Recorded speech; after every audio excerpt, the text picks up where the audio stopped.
అసలు విచారణ అర్హత లేని పిటిషన్ అని చెప్పి ఏసీబీ కొట్టాడు. ఎలా చూడాలి అంటే ఏంటి కేసుకు సంబంధించి ఏదో సాధిద్దామని చివరికి ఏదో జరుగుతోందా? బేసిక్గా ఒకటండి, న్యాయ వ్యవస్థ ఆ మధ్య కాలంలో ఒక మంచి క్రాస్ చెకింగ్ మెకానిజంగా మారింది. క్రమంగా ఇప్పుడు న్యాయ వ్యవస్థ ఈ ట్రాప్లోకి వెళ్ళిపోతుంది, పొలిటికల్ ట్రాప్లోకి.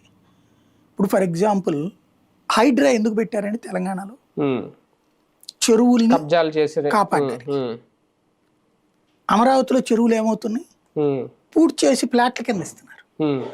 నీరు పల్ల మెరుగు నిజం దేవుడు ఎరుగు అంటారు. ఇప్పుడు హైదరాబాద్లో నీళ్ళని ఎందుకు మునుగుతున్నాయి అంటున్నారు? ఒకప్పుడు చెరువుల్లో ఇల్లు కట్టారు అంటున్నారు, పచ్చి బూతులు తిడుతున్నారు. ఇక్కడ ఇప్పుడు చెరువుల్లోనే ఇళ్ల ఫ్లాట్లు ఇస్తున్నాం. ఎవరికి స్థలాలు ఇచ్చింది? రైతులకి. హైకోర్టు ఆ పక్కనే ఉంది, ఏమైనా యాక్షన్ తీసుకుంటుందా? తెలంగాణలో సుమోటోగా కూడా తీసుకుంటుంది. ఎక్కడ ఉంది ఇక్కడ న్యాయము అన్యాయము?